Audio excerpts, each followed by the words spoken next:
کیا اسحاق ڈار ملک کی معیشت کو مضبوط کرنے میں کامیاب ہوں گے؟ ان کا حالیہ بیان کہ ان کی سب سے پہلی ترجیح معیشت کو موجودہ مشکلات سے نکالنا ہے اور کرنسی کو مستحکم کرنا ہے۔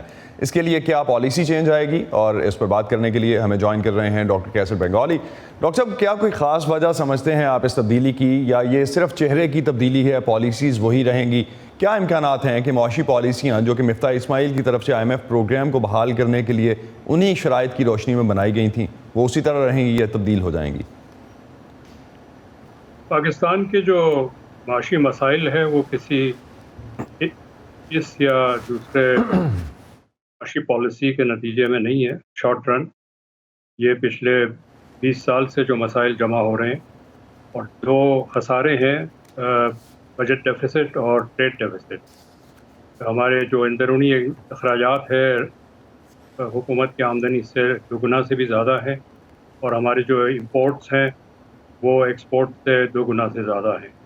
یہ دو ڈیفیسٹس کو کنٹرول کرنا ہے، اور چہرے بدلنے سے صرف یہ امید نہیں ہو سکتی کہ یہ چیزیں طے ہو جائے گی۔ یہ معاشی مسائل جس قسم کے ہیں وہ پوری حکومت کو طے کرنا ہے، اور ایک شخص کی تبدیلی سے فرق نہیں آ سکتا۔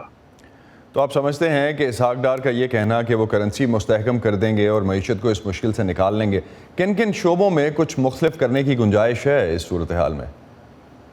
کرنسی اسٹیبل کرنے میں 2 میں سے ایک چیز کرنے کی ضرورت ہے، یا دونوں، ایکسپورٹ بڑھائیں یا امپورٹ کم کریں۔ ایکسپورٹ شارٹ ٹرم میں بڑھ نہیں سکتے، اس لیے کہ ہمارا جو مینوفیکچرنگ سیکٹر ہے وہ پچھلے 40 سال سے ہم اس کو انڈرمائن کر رہے ہیں، اور 20 سال میں تو بالکل ہی اس کو کمزور کر دیا ہے۔ تو ایکسپورٹ کرنے کے لیے ہمارے پاس اشیاء نہیں ہیں، اور امپورٹ کم کرنا چاہیے، امپورٹ کم کر سکتے ہیں، اور یہ دیکھنا ہے کہ حکومت امپورٹ کم کرنے میں کتنا کامیاب ہوتی ہے۔ لیکن ابھی تک ہم نے جس طرح کا پیٹرن دیکھا ہے، اگر آپ امپورٹس بھی کم کرتے ہیں، وہ تو زیادہ تر وہی امپورٹس ہیں جو کہ اکثر ہم دیکھتے ہیں other than the luxury items, وہ تو زیادہ تر آپ کے ایکسپورٹ سیکٹر میں بھی یوز ہو رہی ہیں، اسی کے لیے امپورٹ خام مال کی اگر ہم خاص طور پہ بات کرتے ہیں تو پھر یہ تو ڈیپینڈنٹ ہو جائے گا ایک دوسرے پہ۔ یہ اصل میں کچھ شعبے ہیں جو بہت زیادہ امپورٹ ڈیپینڈنٹ ہے، لگژری امپورٹس تو ہیں، کنزیومر گڈس خاص طور پہ اس پہ بین لگانا چاہیے۔ اگر اس سے 5% بھی امپورٹ کم ہوتا ہے تو یہ اچھی کمی ہوگی، اور اچھا سگنل ہوگا مارکیٹ کو، فارن ایکسچینج مارکیٹ کو۔ اور بجلی ہم پیدا کرتے رہیں، ہم اپنی را مٹیریل کے بجائے امپورٹڈ فیول سے بجلی پیدا کرتے رہیں، اور اس میں اسحاق ڈار کا بھی رول ہے۔ وہ جب ماضی میں وزیر خزانہ تھے تو 2 پاور پلانٹس لگائے گئے امپورٹڈ کول کے اوپر، تو ان کا بھی حصہ ہے اس بحران کو کریٹ کرنے میں۔ یہ یہاں سے ہمیں موو کرنا پڑے گا، اور حکومت نے اس وقت اعلان تو کیا ہے کہ اب نئے پاور پلانٹس جو ہے وہ امپورٹڈ فیول پہ نہیں بنیں گے، لیکن جو بن گئے ہیں ان کو بھی ٹون ڈاؤن کرنے کی ضرورت ہے۔ سب سے بڑا جو ہمارا امپورٹ کا آئٹم ہے وہ آئل ہے، جس میں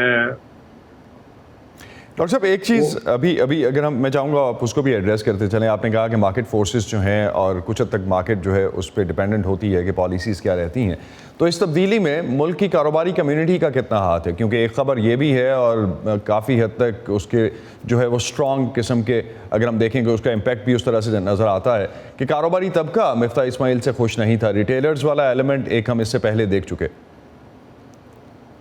مسئلہ مفتاح اسماعیل یا اسحاق ڈار کا نہیں ہے، حکومت کا ایک پالیسی ہوتا ہے، ایک شخص پالیسی نہیں چلاتے ہیں، اور مفتاح اسماعیل کے پاس اسپیس نہیں تھی، اور وہ ماضی کا جو معاشی بحران ہے جو پچھلے 10 سال سے جمع ہو رہا ہے، جو اس وقت بحران ہے، وہ اس کے روٹس جو ہیں ہم 10 سال تو ڈیفینیٹلی دیکھ سکتے ہیں، اور 20 سال پہلے بھی جا سکتے ہیں۔ لیکن مفتاح اسماعیل نے تو ایک وراثت میں ملی تھی چیزیں، ان کا ایک 1 پوائنٹ ایجنڈا تھا کہ ڈیفالٹ سے روکنا ہے، یا کم سے کم ڈیفالٹ کو پوسٹپون کرنا ہے، اس میں وہ کامیاب رہے ہیں۔ ان کا جو میرا خیال ہے POR تھا، جو ایجنڈا تھا، اس میں وہ کامیاب رہے ہیں۔ لیکن ایک چیز ڈاکٹر صاحب اگر آپ اس اینگل سے ہم دیکھتے ہیں، جو خاص طور پہ اسٹیٹ بینک کے اٹانومس ہونے کا جو بل تھا اس پہ کافی حد تک بات ہو رہی ہے، کتنی گنجائش ہے اس وقت پاکستان کی گورنمنٹ کے پاس اسٹیٹ بینک کو انفلوئنس کرنے کی؟ اگر ہم مارکیٹ کنٹرول ریٹس کی بات کرتے ہیں یا مارکیٹ بیسڈ ریٹس کی بات کرتے ہیں ڈالر پرائس کے حوالے سے؟ نہیں، پاکستانی حکومت کے پاس اس وقت اسٹیٹ بینک کو انفلوئنس کرنے کی کوئی گنجائش نہیں ہے. تو مارکیٹ بیس کیسے چلے گا اس وقت؟ مارکیٹ بیس آپ سمجھتے ہیں ٹوٹلی ڈالر جو ہے ڈالر روپی جو بھی پرائس بنے گی وہ پوری پیورلی مارکیٹ بیسڈ ہوگی؟ جی اس وقت تو مارکیٹ بیس ہے بالکل اور رہے گی. اور حکومت کے پاس دیکھیں اگر حکومت کو اختیار دے بھی دیں حکومت کے پاس وسائل نہیں ہے. ڈالر کو اسٹیبل کرنے کے لیے حکومت کو ڈالر سیل کرنے پڑتے ہیں مارکیٹ. اسی وقت سیل کریں گے جب حکومت کے پاس ڈالر ہوں گے. ڈالر نہیں ہے تو جب تک آپ امپورٹ ایکسپورٹ کا جو بیلنس ہے اس کو ٹھیک نہیں کریں گے تب تک روپی ڈالر ایکویشن جو ہے یہ اسٹیبل نہیں ہو سکتا، بیانات سے اسٹیبل نہیں ہو سکتا.